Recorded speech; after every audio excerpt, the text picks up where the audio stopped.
Hello, my name is Jason Long. In this week's readings, we were given multiple points of evidence of religion being involved in the American Revolution. During this week's discussion, we were tasked with finding or reading a chapter from a novel or book and explaining what the findings of that author were. I chose James Byrd's Sacred Scripture, Sacred War, the Bible and the American Revolution. Specifically, the second chapter, which is entitled The Exodus of the Founders. In this chapter, Byrd speaks of the Exodus story capturing the spirit of 1776.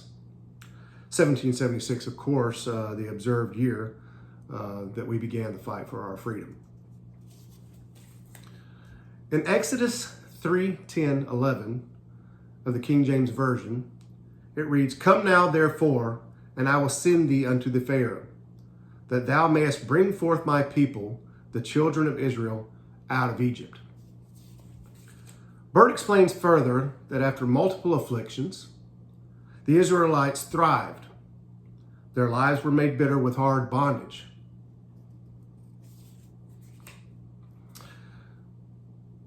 This message was translated to the plights of the American colonists.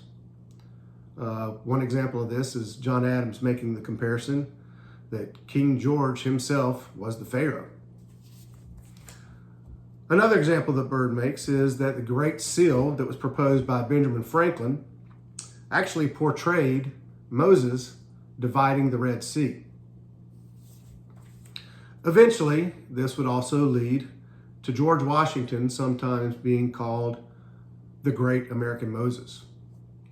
It's quite evident the American colonists had many examples and many reasons to draw a comparison between their plight and the plight of the Israelites in which Moses led them out of Egypt.